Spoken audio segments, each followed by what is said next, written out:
அஸ்ஸலாமு அலைக்கும். அன்பார்ந்த அனைத்து உறவுகளுக்கும் இனிய மாலை வணக்கம். மீண்டும் கோயத்துடைய பல முக்கியமான செய்திகளை பற்றி தான் பார்க்க போகிறோம். வீடியோவை கடைசி வரைக்கும் பாருங்கள். தெரியாத நண்பர்களுக்கும் மறக்காமல் ஷேர் பண்ணுங்கள். வீடியோ பிடிச்சிருந்தா ஒரு லைக் பண்ணுங்கள், சப்ஸ்கிரைப் பண்ணுங்கள். மறக்காமல் பெல் பட்டனை ஒரு செலக்ட் பண்ணுங்கள். இந்த சேனல் சர்ஃபான் ஆல்வேஸ் வித் யூ, நம்மளுடைய 3வது சேனல். 2 சேனலையும் தற்போது தற்காலிகமாக டெர்மினேட் பண்ணாங்க. யூடியூப்பால் பார்க்கலாமே இப்போ கொடுக்குறாங்கன்னு. இப்போதைக்கு இந்த சேனல் தான் ரன்னிங்கில் இருக்குது. தொடர்ந்தும் சப்ஸ்கிரைப் பண்ணி சப்போர்ட் பண்ணுங்கள். 1000 தினார் அபராதம், 4 வருட சிறை. பட்டாசு வியாபாரமா? இதோ உங்களுக்கான தண்டனை. அதே போல் சைனாவிலிருந்து 2,50,000 லரிக்கா மாத்திரைகள் நாய் சாப்பாடு போல உள்ளே வந்துள்ளது. அதே போல் இதோ அதிரடியான சோதனை ஜாபரல் அஹமட் பகுதிகளில். ரோட்டில் நடந்து சென்ற பணிப்பெண் உட்பட பலரையும் சோதனை, அதுவும் தடவி சோதனை. கவனம். அடுத்ததா ரெசிடென்சி அஃபேர்ஸ், பாகிஸ்தானி மற்றும் குவைத்தி உட்பட கைது செய்யப்பட்டிருக்கிறாங்க. காரணம், அக்காமா அடித்து வெளியில் வியாபாரம் செய்தது. பார்க்கலாம் அனைத்து தகவல்களையும். இலங்கையில் நடந்த ஒரு வினோதமான சம்பவம் ஒன்று இன்றைக்கி ட்விட்டரில் பார்த்தேன். இதுவே ஒருவேளை ஆல்ரெடி உங்களுக்கு தெரியுமோ தெரியலை. குரங்கு ஒன்று மரத்தில் இருந்து தேங்காவை கீழே விழுத்தாட்டினதில் ஒரு நபருடைய தலையில் விழுந்து சம்பவ இடத்துலேயே உயிரிழந்திருக்கிறாரு. ரொம்ப அவேர்னஸ் பண்ணுங்கள். ஏன்னா இலங்கையில் பல பகுதிகளிலுமே குரங்குகளுடைய சேட்டை இருக்குது. தென்னை மரங்களுக்கு அதிகமாக நிற்க வேண்டாம் அப்படின்னு. அடுத்ததா இதோ குவைத்துடைய சுங்கம் 2,50,000 போதை மாத்திரைகளை கைப்பற்றி இருக்கிறாங்க. இது பார்த்திங்கன்னா நாய் சாப்பாடு இருக்கு இல்லையா, டோகி சாப்பாடு, டோகி ஃபுட், அது மாதிரி ரகசியமாக மறைச்சி கொண்டு வந்திருக்கிறாங்க. அதே மாதிரி இன்னொரு ஏர்போர்ட் சம்பவமும் இருக்குது பாருங்கள்.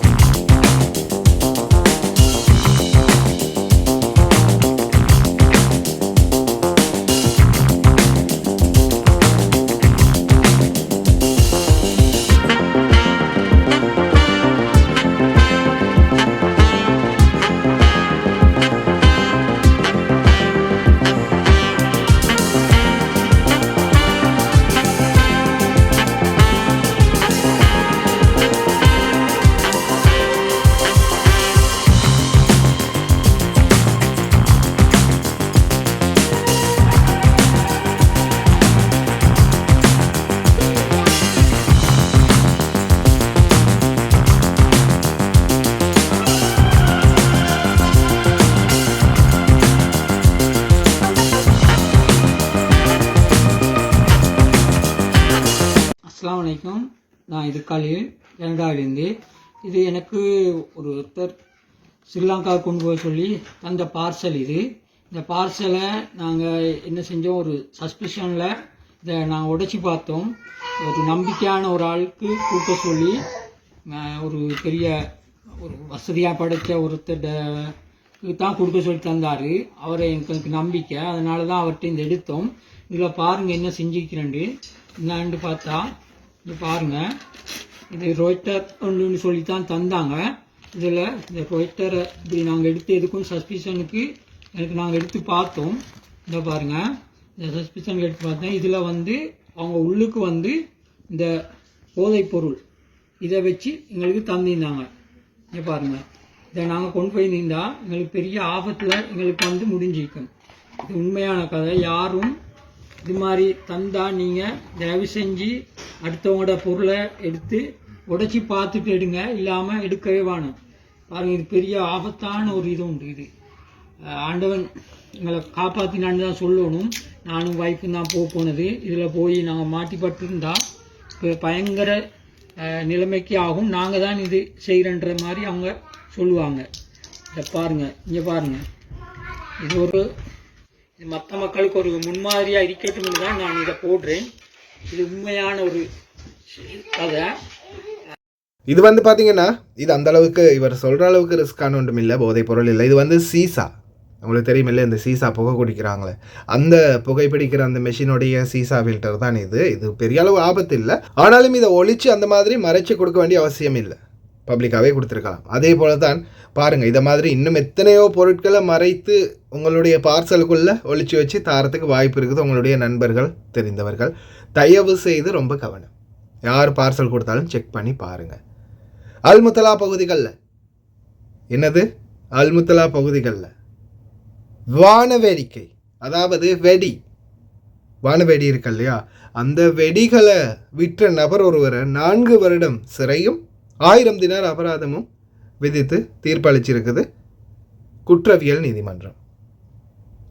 அதன் பிறகு லோயர் ஒருத்தர் வாதாடி அந்த சிறை தண்டனையை கம்மி பண்ணி 500 தினார் அபராதத்தோட ஒன்பையில் டிபோர்ட் பண்ணுறதுக்கு உத்தரவிட்டிருக்கிறாங்க. கடைசியாக வெடி விற்கிறவங்களுக்கு தான் இந்த தண்டனை. அதால் தயவு செய்து ரொம்ப கவனம். குறிப்பாக இந்த இன்னும் 2 மாதத்தில் இல்லையா இது வருது, இந்த நாட்டுடைய நேஷ்னல் டே வருது, February 25, 26. அப்போது தண்ணீர் துவக்கு விற்கிறது தடை செய்யப்பட்டிருக்குதுன்றதை ஞாபகத்தில் வச்சுக்கோங்க அந்த நேரத்தில். அதே போல தான் பலூன்ஸ், தண்ணீர் நிரப்பக்கூடிய பலூன்களும் விற்க முடியாது. ஏன்னா நிறைய பேர் இந்த பக்காலாக்கள் வச்சுருக்கக்கூடியவங்க, அதே மாதிரி பக்காலா லாரிகளில் வேலை செய்யக்கூடியவங்க தான் அதிகமாக இது வந்து விற்பனை செய்கிறது. இந்த பலூன், தண்ணீர் தோக்கு, அதே மாதிரி இந்த பட்டாசுகள் விற்கிறதுக்கு தடை செய்யப்பட்டிருக்கிறதும் வானவேடிக்கை. அதால் தயவு செய்து கவனம், தயவு செய்து விற்று பிரச்சனைகளில் மாட்டிக்காதீங்க, கவனமாக இருங்க. Residency affairs investigation department human trafficking நெட்வொர்க்காக பிடிச்சிருக்கிறாங்க. கிட்டத்தட்ட இவங்கள்ட்ட வந்து 119 தொழிலாளர்களுக்குரிய சான்றிதழ்களும் 500 தினார் மேனிக்கு இவங்க வந்து விற்றதும் தெரிய வந்திருக்குது. ரெசிடென்சியை ஒரு குவைத்தி, பாகிஸ்தானி உட்பட 3 வந்து கைது பண்ணப்பட்டிருக்கிறாங்க. இதில் இன்னொரு முக்கியமான விடயம் என்னென்னு பார்த்தீங்கன்னா, ஒன்று நீங்கள் அக்காம அடித்து வேலை செய்கிறது வெளியில், அது எப்படியுமே குற்றம். அதே போல் சிலர் வந்து விசா கொடுக்குறாங்க. உங்களுக்கே தெரியும், எல்லா இடங்கள்லையுமே, இந்த நாட்டில் எல்லா இடங்கள்லையுமே பங்களாதேஷ் நாட்டவர்கள் தான் அதிகமாக வேலை செய்கிறாங்க. நிறைய அதிகாரிகளுடைய அதிகார மட்டங்களுக்குள்ளே இருந்து எல்லா அலுவலகங்கள்லையும் பங்களாதேஷ் நாட்டவர்கள் தான் கூடுதலாக இருக்கிறாங்க. ஒரு சிலர் பார்த்திங்கன்னா அதிகாரிகளுக்கே தெரியாமல் அவங்களுடைய அதிகாரங்களை பயன்படுத்தக்கூடிய, ஏன்னா சிலருக்கு வந்து என்னோடய ஆஃபீஸில் போப்பா அதை கொஞ்சம் துப்புரவு பண்ணிவிடு, இதில் பாரு. சிலர் வந்து என்ன செய்வாங்க, உங்களுக்கே தெரியும் தானே, குவைத்திகள் வந்து சிலர் வந்து முன்னாடி எல்லாம் இருந்து இப்படித்தானே நடந்து கொண்டு இருந்தது. தம்பி அதில் ஒரு சீலவை, அதில் ஒரு கிரிக்கெட்டு ஃபார்மை கொடுத்து விடு அப்படின்னு சொல்லுவாங்க. அவங்க லீவில் இருப்பாங்க, அவங்களுக்கு பதிலாக இன்னொருத்தர் வேலைக்கு போட்டிருப்பாங்க. அந்த மாதிரி சிலர் வந்து என்ன செய்கிறாங்கன்னா விசாவில் ஃபோர்ஜரி பண்ணுறாங்க, சில அனுமதி பத்திரங்களில் ஃபோர்ஜரி பண்ணுறாங்க அப்படின்னும் தெரிய வந்திருக்குது. அதனால் தயவு செய்து ரொம்ப கவனம். அதுவும் குறிப்பாக இந்த வெளியில் அக்காம அடித்து வேலை செய்கிறவங்க தயவு செய்து கவனம். இனிமேல் பிடிப்பட்டிங்கன்னா உங்களையும் பிடிப்பாங்க, உங்களுடைய கஃபீலையும் பிடிப்பாங்க. அபராதத்தை பற்றி தான் சொல்லியிருக்கமே, 10,000 தினார் அபராதம், 5 வருடம் சிறை தண்டனை. அதே போல் விசா இப்போதைக்கு பார்த்தீங்கன்னா காதிமோ ஷூனோ ப்ரைவேட்டாக யாராவது விசா கொடுத்தீங்கன்னா, யார் விசா கொடுக்குறாங்களோ, அதாவது நீங்கள் யாரை ரெக்கமெண்ட் பண்ணுறீங்களோ அவருடைய எல்லா டீட்டெயில்ஸும் உள்ள இன்க்ளூட் ஆகுதுன்றதையும் மறந்துடாதீங்க. நேற்றைய தினம் ஜாபர் அல் அஹ்மத் பகுதிகளில் அதிரடியான சோதனை. இந்த சுற்றுச்சோதனையின் போது பலரும் கைது பண்ணப்பட்டிருக்கிறாங்க. இதில் குறிப்பாக பார்த்திங்கன்னா போதைப் பொருள், அக்காமா இல்லாமல் இருந்தவங்க, அதே மாதிரி போக்குவரத்து விதிமீறல்கள்னு பலரும் கைது பண்ணப்பட்டிருக்காங்க. அதே மாதிரி தான் இப்போ இதில் இந்த காட்சியில் பாருங்கள், பணிப்பெண் ஒருவர் நடந்து போயிட்டுருக்கிற பணிப்பெண் ஒருவரையும் ஃபுல்லாகவே சோதனை பண்ணுறாங்க. பெண்கள் நடந்து போனால் அவங்கள செக் பண்ண மாட்டாங்க அப்படின்னு தப்பு கணக்கு போட்டு யாரும் தேவையில்லாத விடயங்களை டிரான்ஸ்போர்ட் பண்ணுறதுக்கு பெண்களை உபயோகிச்சிடாதீங்க. ஏன்னா பெண் போலீஸ்களும் நிற்கிறாங்க, அவங்க பெண்களையும் தடவி சோதனை பண்ணுவாங்க அப்படின்றத நல்லா ஞாபகம் வச்சுக்கோங்க. தயவு செய்து ஸ்கிப் பண்ணாமல் முன்னாடி வரக்கூடிய வீடியோஸ்களை பாருங்கள். نفذت وزارة الداخلية حملة أمنية ومرورية شاملة في مدينة جابر الأحمد بتوجيهات من معالي النائب الأول لرئيس مجلس الوزراء ووزير الدفاع ووزير الداخلية الشيخ فهد يوسف سعود الصباح. وأسفرت الحملة عن تحرير 1638 مخالفة مرورية، وضبط 3 أشخاص مخالفين لقانون الإقامة والعمل، و7 أشخاص مطلوبين إلقاء قبض، وشخصين مطلوبين بتهمة التغيب، و3 أشخاص بدون إثبات، وإحالة 3 أشخاص إلى نظارة المرور، و4 لمباحث الأحداث. كما تم ضبط 3 مركبات مطلوبة وحجز 8 مركبات مخالفة مروريا.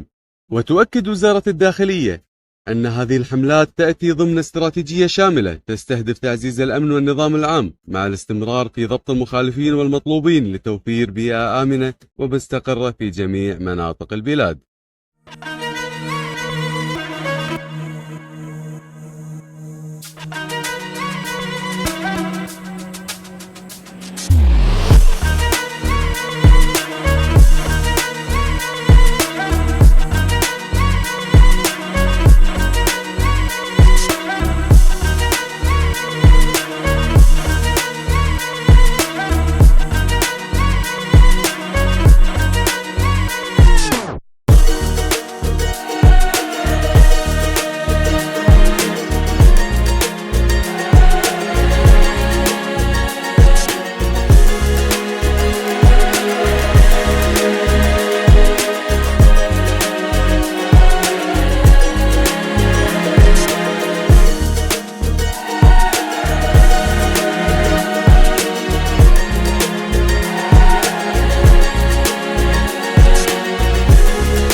இந்த நடைமுறைகளை பார்த்து இந்த நடக்கிறத பார்த்தாவது கொஞ்சமாவது சிந்தித்து செயல்படுவீங்க அப்படின்னு தான் இந்த வீடியோக்களையாவது முழுசாக காட்டுறது. இல்லைன்னா சும்மா சாதாரணமாக சொல்லிட்டு போயிடலாம். ஆனாலும் சிலருக்கு வந்து அது புரியும், ஆனால் பலருக்கு அது புரியாது. இப்படி இதில் பார்க்கும்போது எடாடா இப்படி செக்இன் நடக்குதா அப்படின்னு தெரிஞ்சாவது கொஞ்சம் அவேர்னஸ் ஆகுவாங்க அப்படின்றது தான் ஒரே ஒரு நம்பிக்கை. அதனால தான் முடிந்த வரைக்கும் இந்த மாதிரி சம்பவங்களை எடுத்து காட்டுறது. தயவு செய்து புரிஞ்சுக்கோங்க, பாதுகாப்பாக இருங்க. அடுத்ததா உள்துறை அமைச்சர், முதல் துணை பிரதமர், உள்துறை அமைச்சர், பாதுகாப்பு செயலாளர் ஷேக் ஃபஹத் யூசுப் சவுத் அல் சபா அவர்களுடைய கடமை மற்றும் அவர் கொடுக்கக்கூடிய சில சலுகைகள் இந்த நாட்டில் வேறு எந்த ஒரு உள்துறை அமைச்சரும் கொடுக்கல அப்படின்னு குவைத்துகளே சொல்கிறாங்க. அதே போல் தான் வெளிநாட்டவர்களுக்கு பேக் டு பேக் இல்லையா, பொது மன்னிப்பு, காதிம் டு ஷோன், visit visa, family visa, private செக்டாரில் இருக்கிறவங்களுக்கும் அவங்களுடைய அதே செக்டாருக்கு மாறுறதுக்கு இப்போ ப்ரொஜெக்ட் வீசாவுக்கு ரிலீஸ் கொடுக்கலாம். ஒரு வருஷத்துக்கு உள்ளன்னா 350 தினார் கட்டி, அப்படி இல்லைன்னா ரிலீஸ் எடுக்கலாம் ஒரு வருடம் முடிந்த பிறகு கபிலுடைய அனுமதியோடு. இப்படி பல வாய்ப்புகள் அள்ளி வழங்கினார். அவருக்கும் எங்களுடைய மனமார்ந்த நன்றிகள். அதே போல் குவைத்திகளுடைய பாராட்டுகளையும் பாருங்கள். يا أبو ناصر بعد إذنك ودنا نمسي بخير ضيفك اللي زاير كبير قدر ومنزله، نعرفه ونبخص علومه قبل لا يصبح وزير، شيخ أصل وشيخ فصل وشيخ علم ومرجله.